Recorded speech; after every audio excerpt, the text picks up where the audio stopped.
안녕하세요. 이번 학기에 제가 강의할 제목은 영성과 윤리입니다.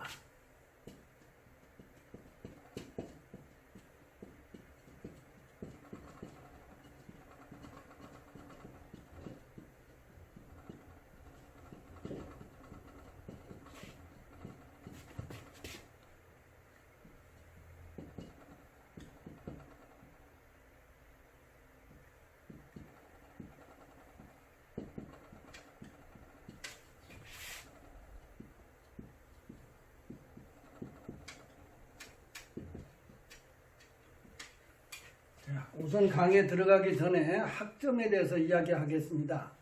세 가지로 구분해서 출석은 20% 비대면이기 때문에, 그리고 과제물은 30%, 시험은 50% 이렇게 해가지고 100점 만점으로 학점을 보내겠습니다. 과제물은 유기종 박사가 쓴 예수님의 영성, 예수의 영성,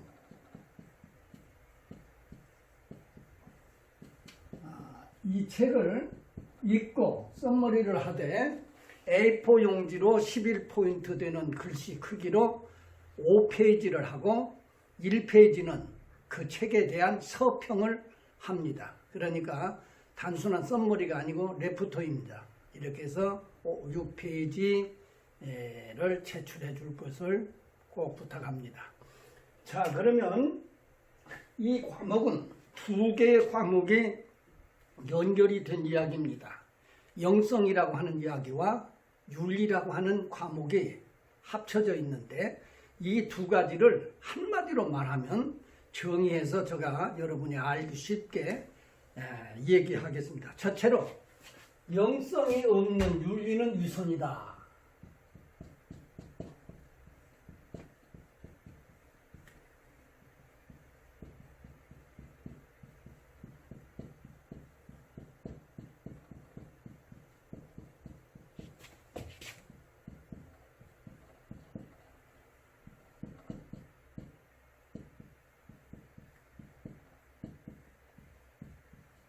그리고 윤리가 없는 영성은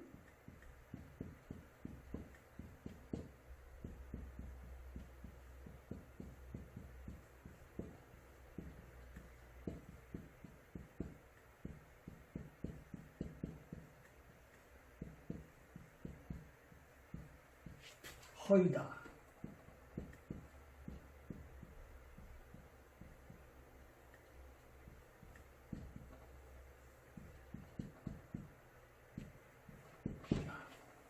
예수님은 일찍이 나무가 좋으면 열매가 좋다고 이야기했습니다.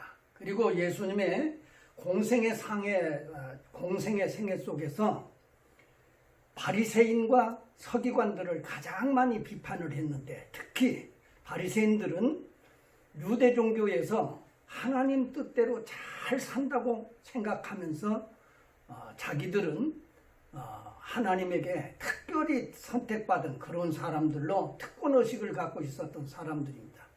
그런데 예수님 말씀대로 그들은 말씀으로 백성들을 가르쳐서 무거운 짐을 지워주면서 자기들은 손톱 하나 까딱하지 않았다 하는 것처럼, 그들은 자기들이 하나님을 잘 섬긴다고 하면서도 윤리적인 행위가 아무것도 없었어요. 그래서 그들에게 비판을 했습니다.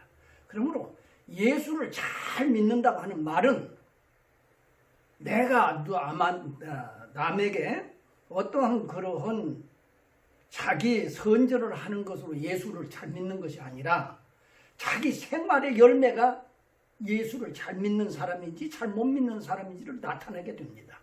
쉽게 말하면 좋은 열매를 맺는 나무가 바로 그 나무가 좋은 겁니다. 좋은 열매를 맺어야 그게 좋은 나무예요.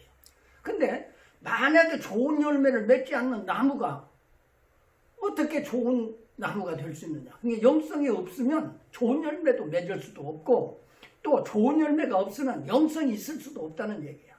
그래서 예수님께서 우리에게 그렇게 말씀하셨어요. 너희가 항상 하나님을 섬길 적에 하나님을 섬기는 마음이 행위로 나타나야 된다. 그래서 영성이 없는 그러한 윤리는 유선이라고 하는 그러한 바리새인들이, 그래서 유선적인 생활에 집착되어 있었던 사람들이라 예수님에게 크게 책망을 받고 비판을 받았습니다.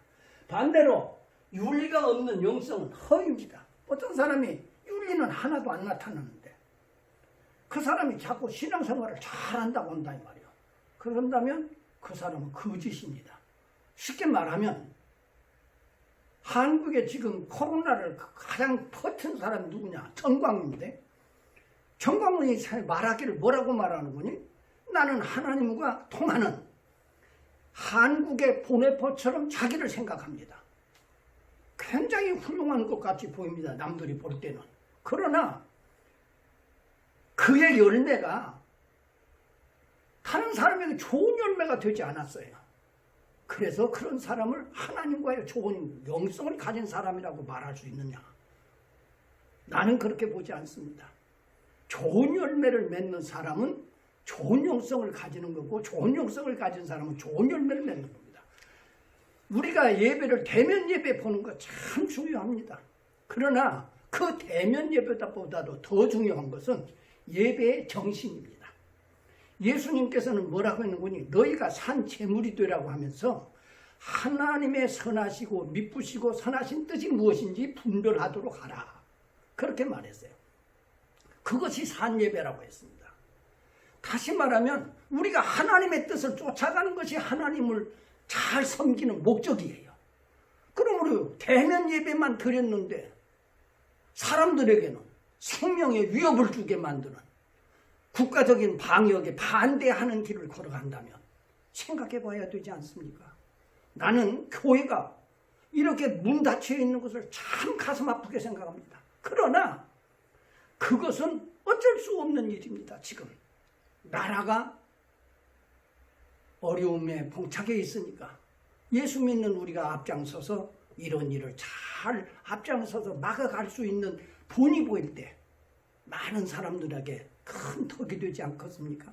이와 같이 우리가 윤리가 없는 영성, 생활이 나타나지 아니하고 남에게 본이 되지 아니하는데 그리스도인이라고 자랑하고 말한다면 그건 어불성설입니다. 그러므로 우리는 이 명제를 꼭 기억하고, 영성이 없는 윤리는 위선이요, 그 다음에 윤리가 없는 영성은 허위다, 거짓이다 이 말이에요. 이걸 꼭 이번 학기 동안에 마음속에 간직하면서 공부를 하기 바랍니다. 영성신학이라고 하는 것은 제가 학교 다닐 적에 한 번도 들어보지 못한 이야기입니다. 왜냐하면 우리는 조직신학을 공부하면 그냥 영성의 문제가 다 해결되었기 때문에 다시 이런 과목을 공부할 필요가 없었어요. 그런데 이런 것이 공부하게 된 것은 제가 보니까 20세기 후반에 접어들어서 이 영성신학이 발전하기 시작했는 것을 보니까 뭔 얘기인 거니?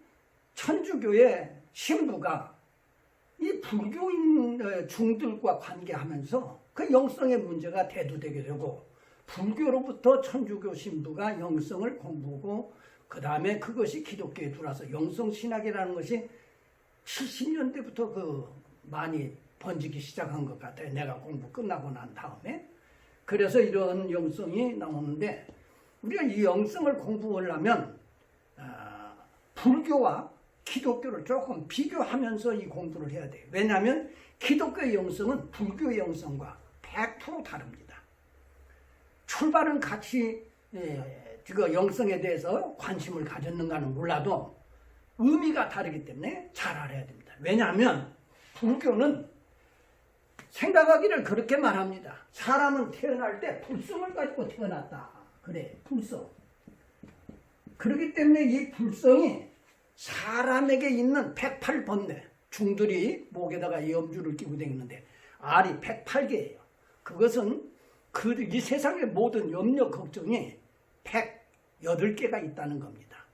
그런 108개의 모든 염려와 욕심, 근심 이런 것이 우리 불성을 말하자면 가려가지고 우리가 이 사바세계에서 업보, 그것 보고 업보라고 하는데 업보에 의해서 이런 고난을 당한다는 거예요.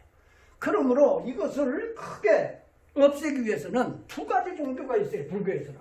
첫째는 교종이 있습니다. 이 교종은 불경을 외모로서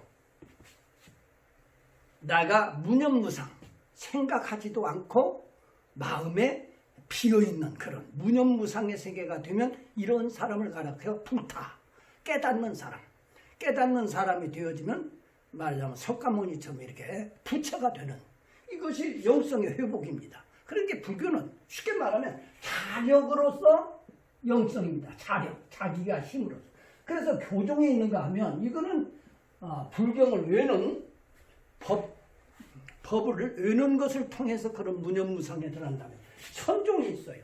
이 선종이라고 하는 것은 뭐냐 하면 좌선, 선자를 금방 잊어버렸는데 선종은 폭포소리 내는 데서 이제 좌선해가지고 무념무상 자기를 이제 수련해가면서 이렇게 느끼는 거예요. 이 종교가 이제 불교는 불교인데 이렇게 수련하면서 생각을 없애고 마음을 비워가는 것 이렇게 해서 불타가 될 수 있다고 하고 가르치는 거예요. 그러니까 선종이든 교종이든 방법만 다르지 마음을 비우고 이제 자기 마음에 그러한 염려 또는 욕심 이런 것을 다 비워갈 때 불성이 나타나게 되고 불성이 나타날 때 부처가 될 수 있다고 하는 영성 회복을 그런 방법에서 이야기했습니다. 그러나 기독교의 구원은 절대로 그렇지 않습니다. 왜냐하면 기독교의 구원은 자력으로서가 아니라 반드시 예수 그리스도를 통해서만 영성이 시작될 수 있다는 겁니다. 다시 말하면 인간이 구원받는 과정을 통해서 영성이 회복되어 간다는 이야기입니다. 한국에서 영성운동 하면 많은 사람들이 성령운동 하는 것이 영성운동으로 이해합니다. 그러나 그 말은 맞기도 하고 틀리는 말입니다. 왜냐하면 수학에서 여러분이 배웠겠지만 필수 조건은 되어도 충분 조건은 안 됩니다. 왜냐하면 성령운동은 영성운동, 영성에 필요한 조건입니다. 그래서 성령이 역사해야 되고 성령으로 말미암아 우리가 거듭나고 성령의 능력을 받고 성령으로 완전해져야 됩니다. 그러나 그것만이 영성의 전부가 아닙니다. 그렇기 때문에 맞기도 하고 틀리다고 했습니다.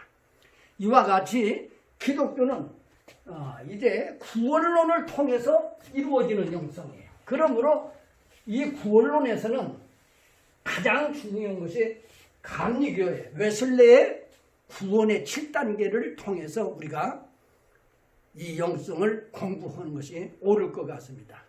감리교회 그 웨슬레 선생님의 구원의 7단계에서는 가장 중요한 단계가 이제 선은혜, 선행의 은혜는 하나님께서 우리를 부르시는 그런 역사가 있는데 거기에 떠나서 두 번째부터 뭐가 필요한 거니 우리가 회개라고 하는 것이 필요하다고 말합니다. 회개. 그러니까 회개가 없는 영성은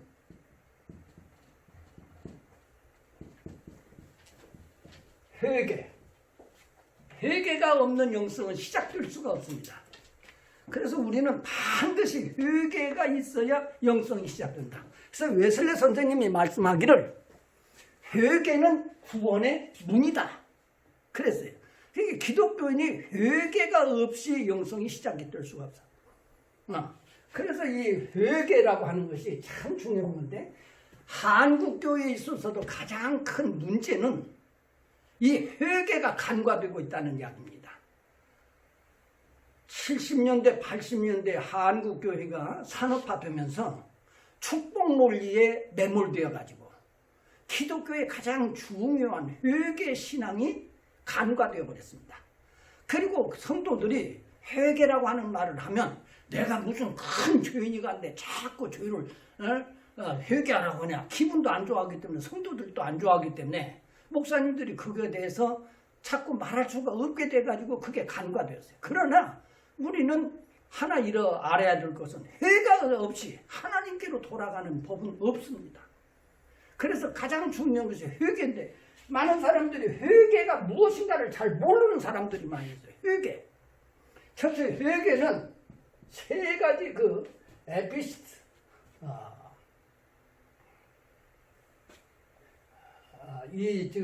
때가 있는데 회개는 지적인 요소로서 뭔 것이 있는 거니? 회개를 하려면 깨달음이 있어야 돼요. 깨달음. 지적인 요소로 깨달음이 있어야 되는데 깨달으려면 어떻게 깨닫느냐? 그냥 자연인으로서는 어떤 것을 깨달을 수 있는 것이 아니라 반드시 우리 삶의 바로메타가 되는 성경 말씀이 우리에게 주어질 때 우리가 깨닫게 됩니다. 왜냐하면 죄라고 하는 것이 하마르티아, 하나님의 뜻에 빗나갔다고 하는 것처럼 하나님의 뜻에 빗나가는 것이 무엇인가를 성경을 통해서 배우지 아니하면 죄가 무엇인가를 알 수가 없습니다. 많은 사람들은 생각할 때 죄를 윤리적인 것으로만 이해하는 것이 있는데 죄는 윤리적인 것만은 아닙니다. 종교적인 것도 있고 윤리적인 것도 있습니다. 그렇기 때문에 하나님의 말씀이 없는 죄의 개념은 성립될 수 없어요. 그래서 우리가 하나님의 말씀을 들음으로써 깨달음이 있고 그 다음에 두 번째는 정적인 의미가 있어요. 정적인 요소가 있는데 그 정적인 요소에서 우리가 하나님의 말씀을 듣고 내 마음을 그 말씀에 넣어서 맷돌질한다는 얘기입니다. 그래서 이 정적인 요소에서 우리는 나함이라고 하는 말을 해요. 나함. 이 나함이라고 하는 히브리어는 애통이라고 하는 말입니다. 애통.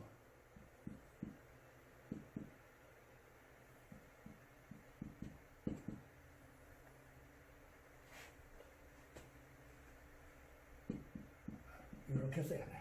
애통. 자, 애통이라고 하는 말은 무슨 말인 거니? 하나님의 말씀에다가 자기 자신을 자기 마음을 맷돌에다가 집어넣어서 맷돌을 돌리면 콩이 부서지는 것처럼 내 마음이 찢어지고 깨어지는 것을 의미하는 겁니다. 이게 그렇게 깨어지고 찢어지면 아픕니다. 내가 아프면 나오는 것이 뭐냐? 나함, 애통입니다. 애통. 이것은 가슴 속으로부터 나오는 자기의 그런 통곡, 울음입니다. 이것이 있어야 된다는 거예요. 많은 사람들은 여기까지 하는 것이 회개인 줄 압니다. 그런데 이것은 후회입니다. 왜냐하면 가룟 유다도 예수님 십자가에 죽도록 팔아넘기고 애통했어요. 그가 목매다른 만큼 애통했어요. 그렇게 자기 잘못을 뉘우쳤어요. 그러나 가룟 유다는 하나님의 거룩한 12사도의 길에서 제외된 사람이 되었어요. 왜? 회개하지 못한 사람이 되었기 때문에. 그러나 베드로는 똑같이 예수님을 부인했지만 다시 돌아왔어요. 왜? 베드로는 회개했어요. 후회한 것이 아니라 이게 여기까지 하면 후회인데 베드로는 이걸 더 지나가세요. 그 다음 세 번째가 뭐냐? 의지적인 요소가 있어야 돼요. 의지적인 요소. 이 의지적인 요소에 바로 뭐라고 그래요? 슈브라고 합니다. 슈브. 슈브. 슈브라고 하는 말은 무슨 말이거니? 헬라 말로는 에피스네포. 180도 전환. 그 말이에요. 180도 전환.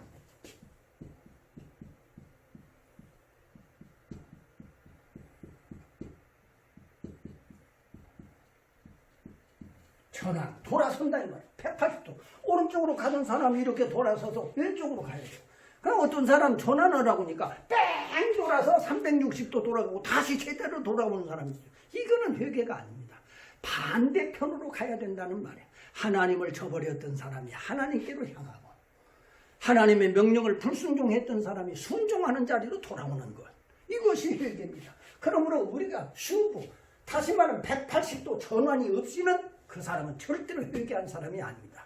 그래서 성경에 요한사도가 반보섬에서 하나님의 부활의 예수님의 음성을 듣고 돌이킬 때, 또 모세가 시내산에서 가시떨기나무가 불타는 것을 보고 돌이킬 때 하나님의 음성을 들었다고 성경은 기록해요. 그게 바로 뭔 거니? 회개 요소. 그래서 우리가 에피스데포라고 하는 말은 하나님께 이 말 한마디만 갖고도 회개라고 하는 말로 성경에서 많이 나타나는 때가 있습니다. 에피스데포 하는 말이.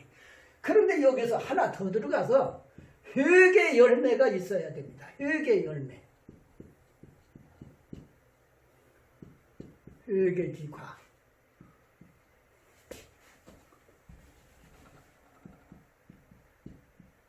회개 열매가 있어야 돼. 그래서 이 회개 열매는 우리가 잘 아는 대로 삭개오가 예수님을 맞이했어요. 자기 집으로 불러들였어요. 그리고 예수님 앞에 그가 말합니다. 선생님, 내가 선생님의 말씀을 듣고 보니까 참으로 내가 살아온 생애가 잘못되었습니다. 이제 내 재산의 절반을 떼어서 가난한 사람에게 주고, 그리고 반절을 가지고 살되 만약에 내가 누구한테 잘못된 그러한 일을 해서 착취한 것이 있거나 남의 것을 빼앗은 것이 있으면 율법대로 2배가 아니라 4배로 갚았습니다. 율법은 2배로 갚아야 되는데 4배로 갚았다고 하는 말은 더 풍족하게 갚아서 그 사람의 마음에 흡족하도록 자기 잘못을 뉘우쳐 보상하겠다는 말입니다. 이렇게 말할 때 예수님이 뭐라고 했는 거니? 삭개오야, 너도 아브라함의 자손이다 그랬어요. 그게 무슨 말입니까? 삭개오는 이미 유대인입니다. 그런데 왜 아브라함의 자손이라고 했어요? 그건 로마서 1장에 나오는 것처럼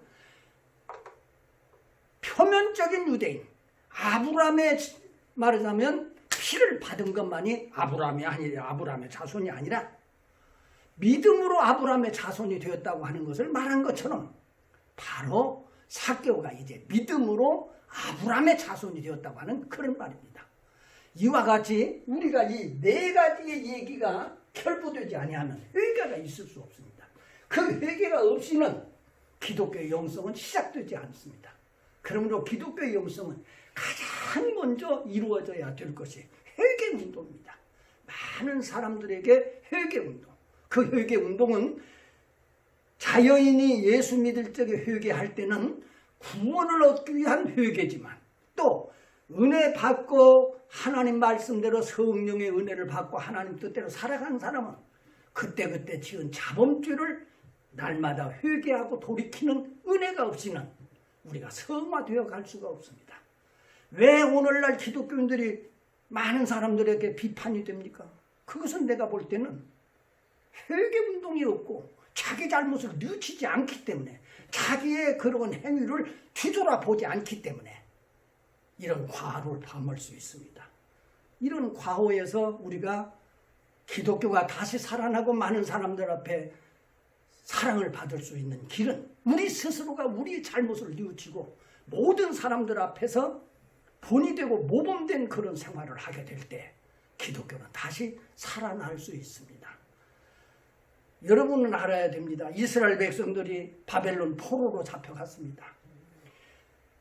예루살렘 팔레스타인에서 살고 예루살렘에 1년에 3번씩 6월절, 맥주절, 수장절에 3번씩 12살 이상 된 사람들이 올라가면서 성전에서 예배드리고 하나님께 제사할 때는 제사의 귀중함을 몰랐습니다. 그러나 이 사람들이 바벨론 포로로 잡혀가서 강가에서 벌목을 하면서 수많은 사람들 앞에 조롱을 받으면서 그들이 노역을 할 때에 그리고 안식일이 되고 절기가 되었어도 예루살렘에 올라갈 수 없는 그 안타까운 일 속에서 그들은 울면서 그렇게 말했습니다. 그들이 바벨론 포로 그 강가에서 울면서 통곡했다. 왜 울면서 통곡했습니까? 성전을 멀리 떠나와 있으니까 그때는 성전의 귀중함을 알았습니다. 그래서 시온에 대로를 둔 사람은 복이 있다고 그들은 노래했고 만약에 내가 예루살렘에 은혜를 잃어버리면 내 오른손에 재주를 잃어버릴 것이라고 말했고 네가 만약에 내 혀로 예루살렘을 찬양하지 아니하면 내 입술에 혀가 붙을 것이라고 입천장에 붙을 것이라고 말하면서까지 그들이 예루살렘을 귀하게 여겼고 성전을 사모하는 말을 하게 되는 겁니다. 오늘 우리는 우리 스스로가 문 닫은 교회 때문에 대면 예배가 얼마나 귀중한 것이라고 하는 사실을 우리는 우리 스스로가 지금 절감하고 있지 않습니까?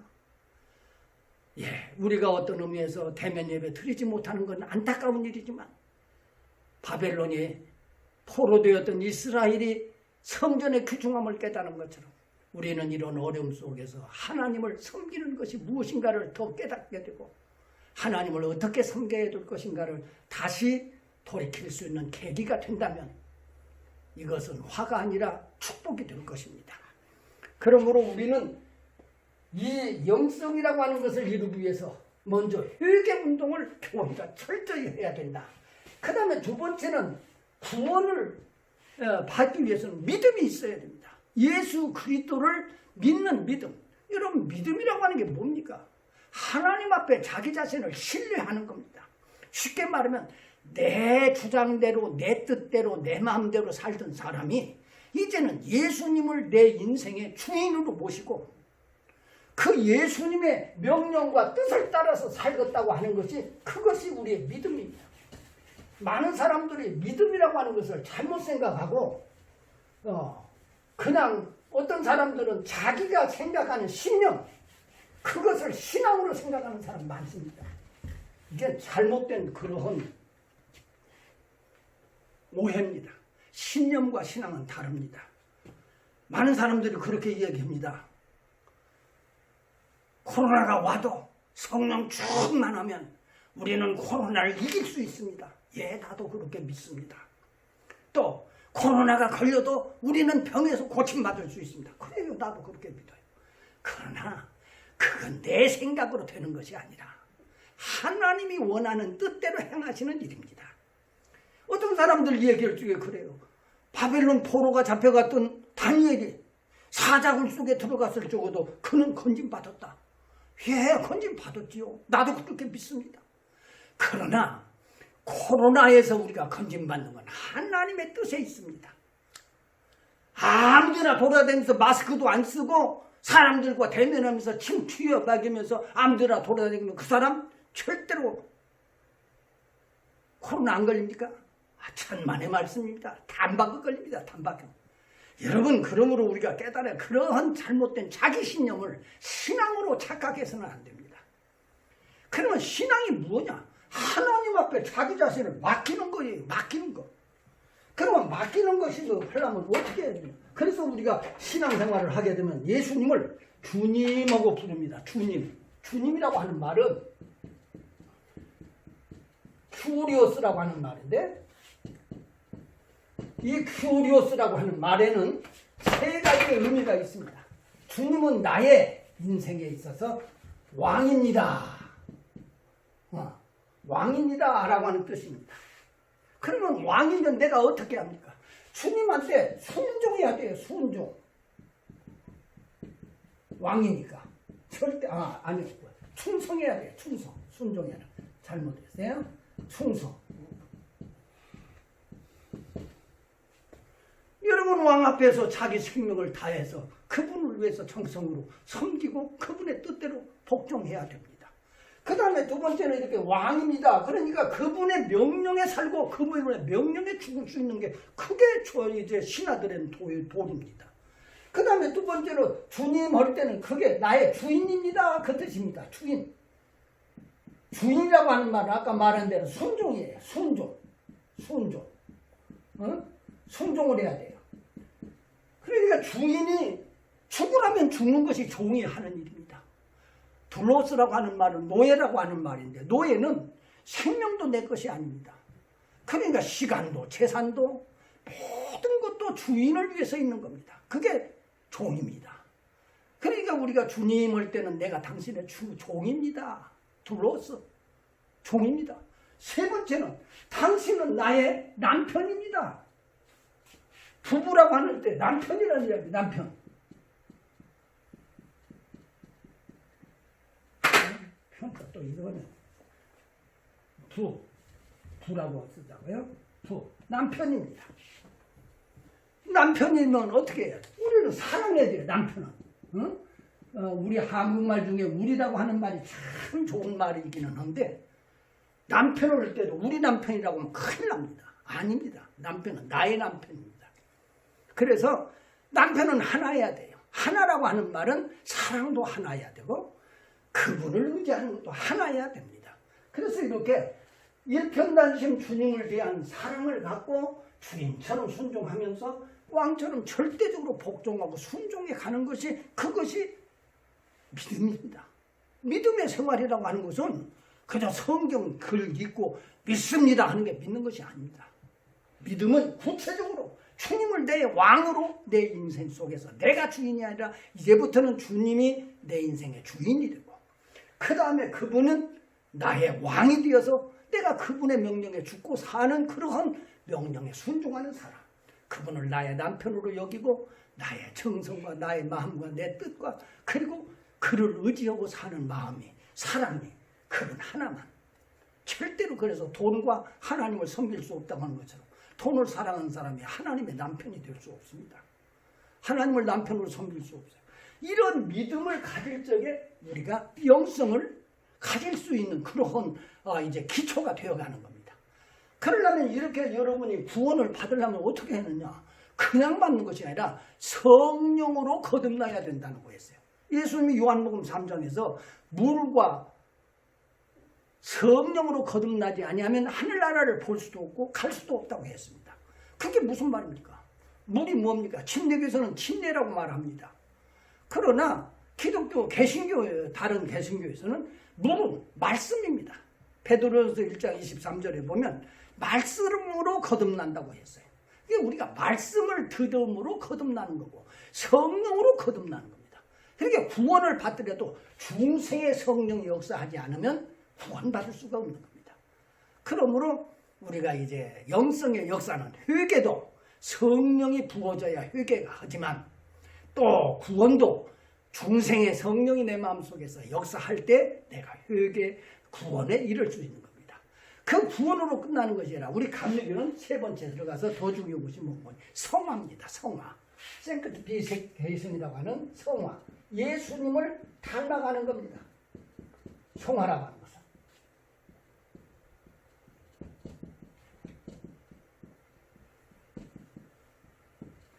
자, 그러므로 이 성화를 하려면 그때그때 성령이 역사해야 됩니다. 그래서 예수님이 내가 가는 것이 너에게 유익하다. 내가 가면 너에게 보혜사 성령을 보내줄 것이고 그 성령이 오면 나에 대해서 증거할 것이고 내가 말하는 것이 생각나게 할 것이고 너희를 진리 가운데로 인도할 것이다. 이런 이야기를 하셨다. 그러므로 우리가 이제 구원받은 사람은 성화를 통해서 자꾸 주님을 닮아가야 되는 겁니다. 그러므로 기독교의 구원의 완성은 하나님이 먼저 주도권을 가지고 우리에게 성령으로 역사해야 되지만 내가 노력하는 노력도 있어야 된다는 것이 감리교의 구원론의 특징입니다. 그래서 우리는 성령의 은혜를 받아들여갖고 자꾸 하나님의 은혜의 뜻대로 살려고 노력하는 그런 성화운동을 일으킬 때 내가 주님을 닮아가는 겁니다. 그래서 말한 것처럼 이 성화가 완전히 되어져 가면 완전이라고 하는 대로 들어야 돼요. 완전하게 된다. 퍼펙트. 완전하게 되는데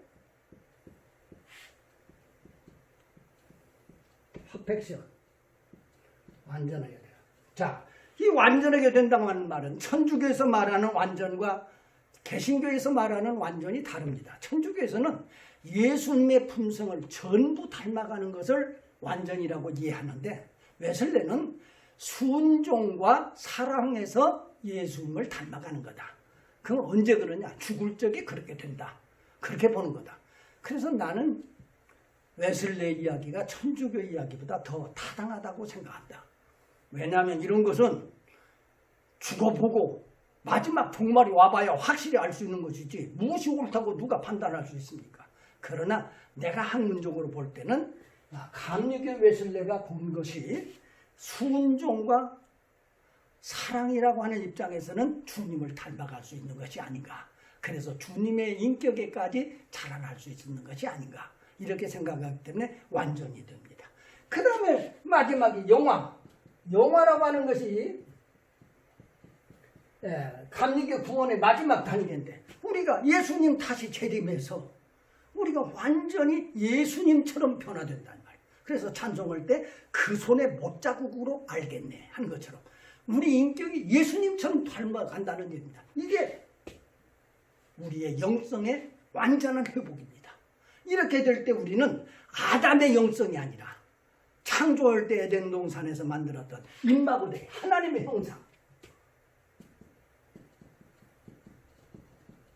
사람이 하나님의 형상대로 지음받아서 영성이라고 하는 것이 있는 거예요. 그런데 이 하나님의 형상이 임마고대가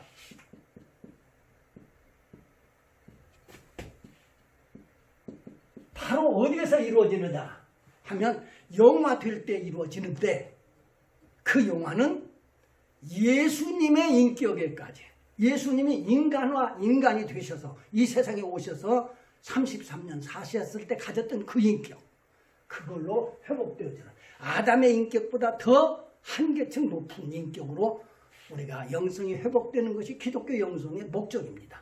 자, 이것을 이루기 위해서 이 학기에 공부를 해야 할 텐데 그러므로 여러분이 공부할 적에 구원론을 잃어버리고 영성을 생각하는 것은 잘못된 겁니다. 이 구원론 7가지 단계 선행의 은혜라고 하는 단계는 말하지 않아도 6개 단계를 우리가 공부하면서 기독교 영성을 어떻게 이루어가야 될 것인가 이렇게 생각해야 됩니다.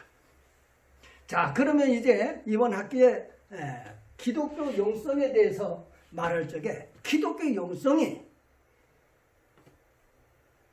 어떤 특징을 가지고 있는가 기독교 영성의 특징에 대해서 이야기하려고 합니다. 기독교의 영성은 십자가의 영성이다. 한마디로 말하면 십자가의 영성이다. 그래요. 십자가의 영성. 그럼 십자가의 영성이 무엇이냐? 이거는 옆으로 퍼지는 그런 평행의 의미가 있고 수직의 의미가 있어요. 이게 하나님이 계시고 여기는 만물이 있습니다. 그 다음에 여기는 사람과 사람이 있습니다. 그러니까 기독교의 영성은 그냥 수직의 개념만이 영성이 아니라 너와 나의 영성으로 되는 통전적 영성이다. 그것을 십자가의 영성을 다른 말로 말하면 통전적 영성이다. 그래요. 통전적 영성. 그러면 이 통전적 영성이라고 하는 게 뭐냐? 여러분 십자가 하면 한마디로 말해서 뭡니까? 십자가라고 하는 것은 하나님의 뜻을 위해서 자신을 버리는 것이고 이웃을 사랑하기 위해서 자신을 버리는 겁니다. 그러니까 기독교가 희생이 없는 기독교는 거짓입니다. 예수 믿어서 천국 가고 예수 믿어서 하나님 아들 되고 이런 것은 전부 지엽적인 얘기지. 내가 희생할 줄 아는 사람이 될 때 그리스도와 함께 희생하는 사람이 될 때 그래서 바울이 갈라디아 2장 20절에서 내가 그리스도와 함께 십자가에 못 박혀 죽었나니 하는 말을 합니다. 내가 육신으로 죽지 아니하고 절대로 우리는 주님의 영성을 닮아갈 수도 없을 뿐만 아니라 예수님을 닮아가지 않는 우리가 구원에 이를 수 없습니다. 그리고 구원에 이를 수 없는 사람은 영성에 이를 수 없습니다.